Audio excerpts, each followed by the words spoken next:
Donald Trump appears willing to go to any extreme to divert attention from the release of the Epstein files, guys. Whether it's posting deranged rants online, staging attention-grabbing political stunts, or threatening to shut down the government or creating chaos in Washington, Trump's strategy seems clear.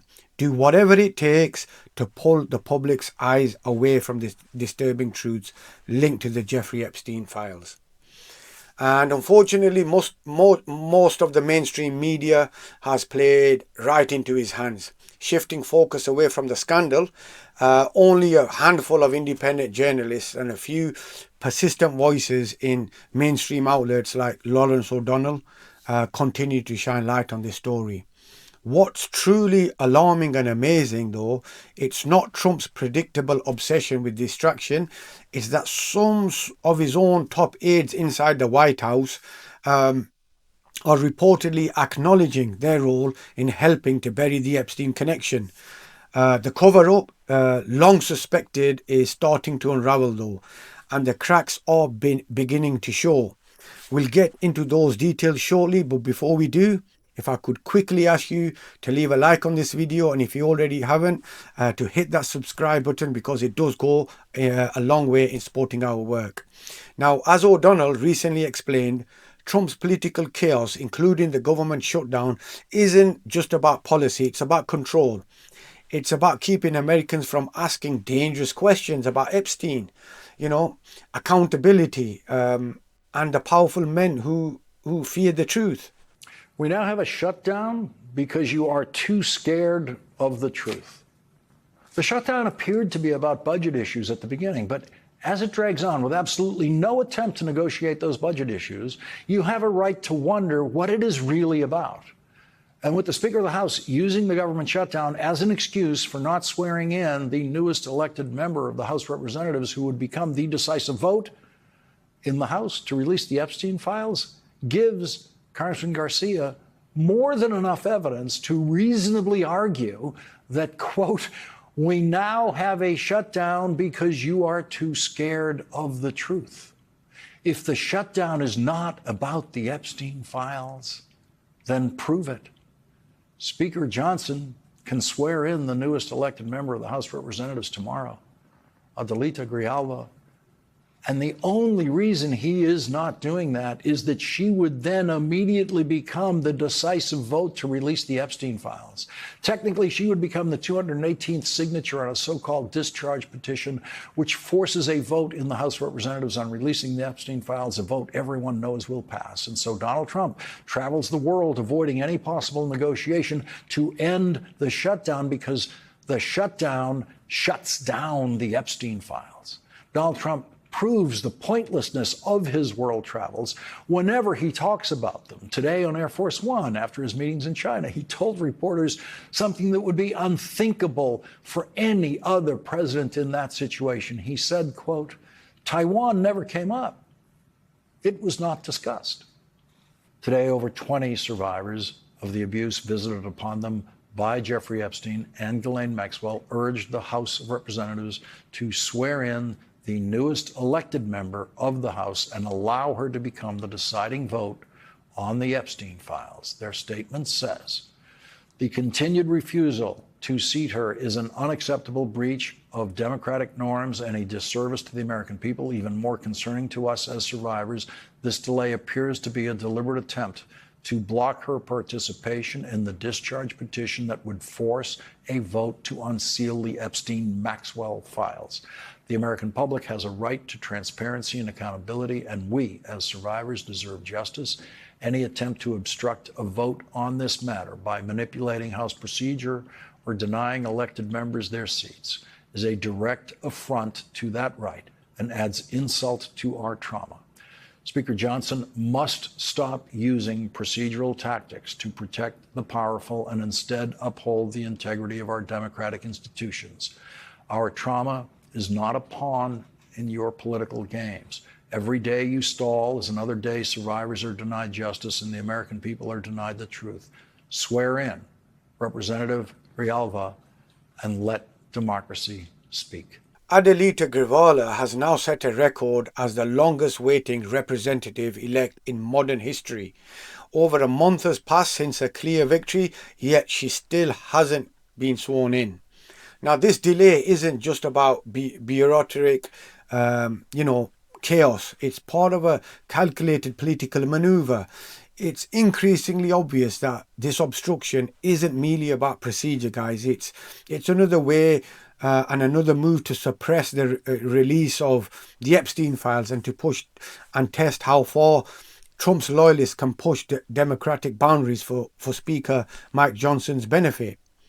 Does anyone really believe Donald Trump won't contest every close congressional race in the next midterms if he faces a humiliating defeat? This situation just looked like a test run, a rehearsal for chaos. Trump has already shown he's willing to pressure allies like Johnson to stall, refuse to certify results and block newly elected officials from taking office under the disguise of investigations. The lack of national outrage over this slow motion power grab is shocking, guys. And make no mistake, this isn't just political theatre. It's deeply tied to Trump's desperate fear of what's in those Epstein documents. Now, reports from members of Congress, including Hakeem Jeffries, suggest that dozens of Republicans, perhaps 40, 50, even 60, are prepared to vote in favour of releasing the Epstein files if the measure reaches the floor. Now, that's exactly why Trump is panicking. His grip on power partly depends on keeping those files buried and keeping the government paralysed to stop the truth from emerging, something even his own aides are reportedly starting to acknowledge.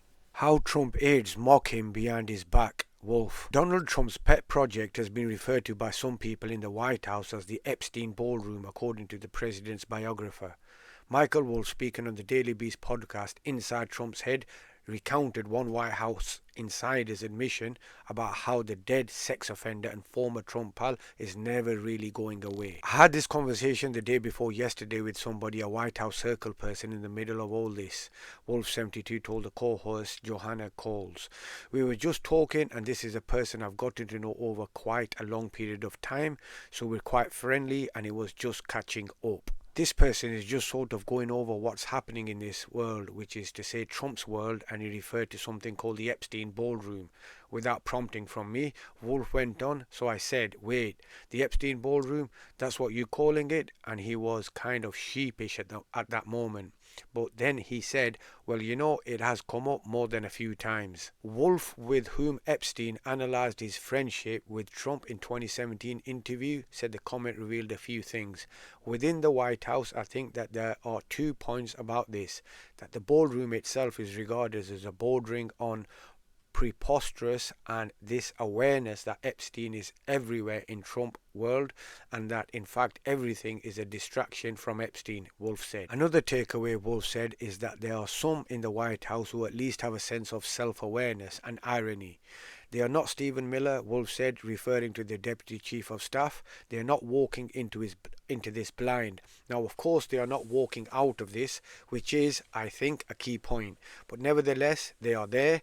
And I found this across writing 4 books about Trump, that there is a kind of captive world around him that is kind of clear-eyed. White House Press Secretary Caroline Leavitt, 28, said earlier this month that the ballroom was Trump's main priority. The controversial construction project, which currently has a price tag of $300 million, will reportedly be named after the president. But some online commentators have since joked that a more fitting name would involve Epstein. Apparently, that sentiment has been echoed inside the administration. I think it will be officially the Trump ballroom, Wolf said, but unofficially the Epstein ballroom. When reached for comment, the White House disputed Wolf's credibility. Michael Wolff is a lying sack of shit and has been proven to be a fraud, Communications Director Stephen Chung told the Daily Beast. He routinely fabricates stories originating from his sick and warped imagination, only possible because he has a severe and debilitating case of Trump derangement syndrome that has rotted his peanut-sized brain. Yes, the government is still shut down. Trump's social media rants are becoming increasingly erratic, and his political stunts grow more reckless by the day. programs like SNAP, which feed millions of struggling families, are running out of funding, guys. Not because they have to, but because Donald Trump wants them to. There's more than enough money available through emergency funding, but cruelty and chaos have always been central to Trump's playbook. It's punishment by design, a deliberate effort to make the ordinary American suffer while he distracts the public from the Epstein scandal that continues to hang over him.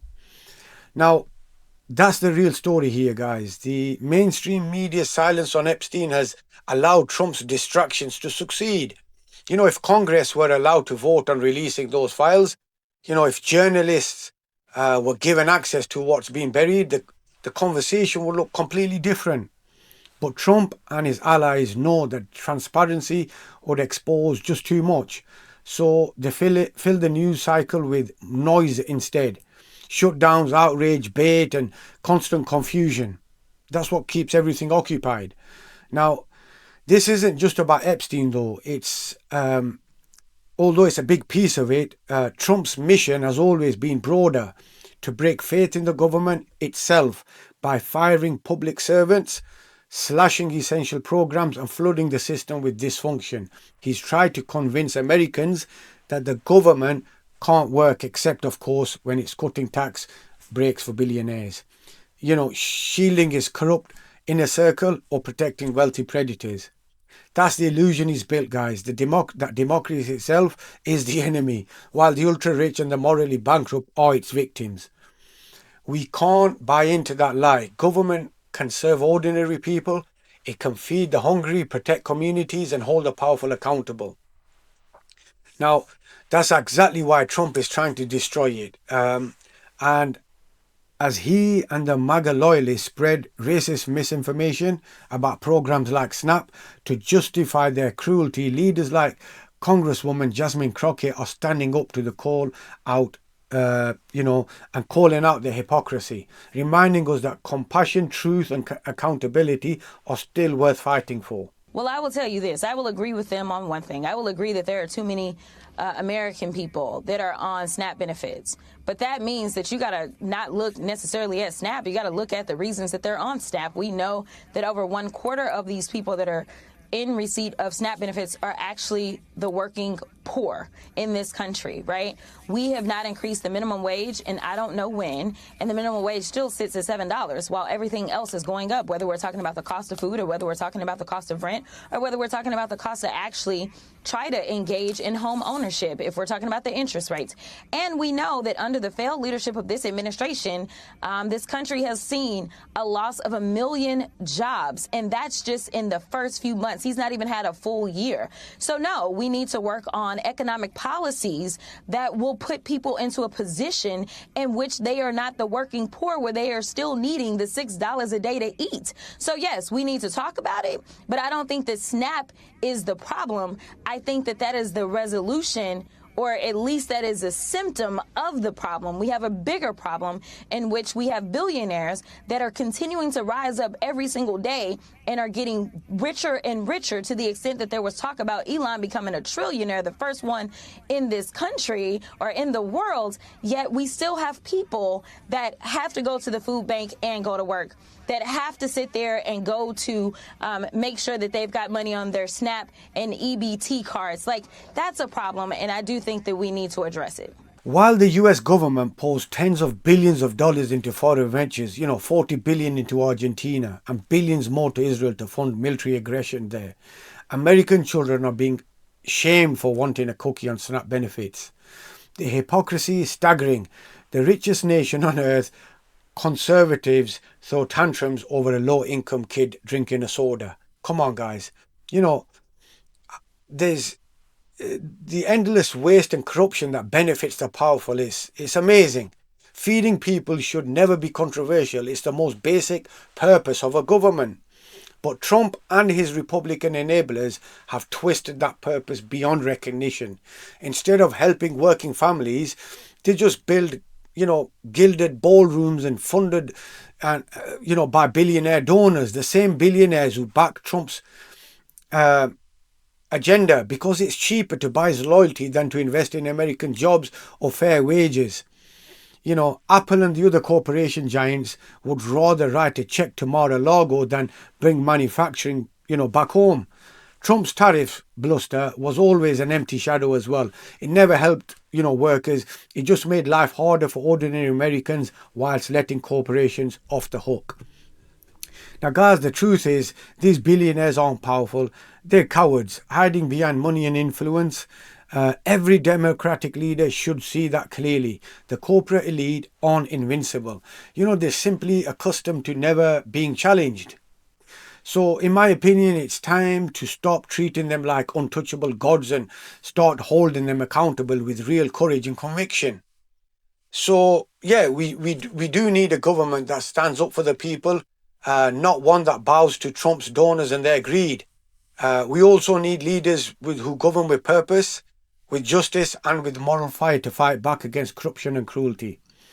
I appreciate you guys staying with me till the end, guys, and as always, please hit that subscribe button, leave a like and comment on this video. Stay connected and stay safe, and I'll see you on the next one.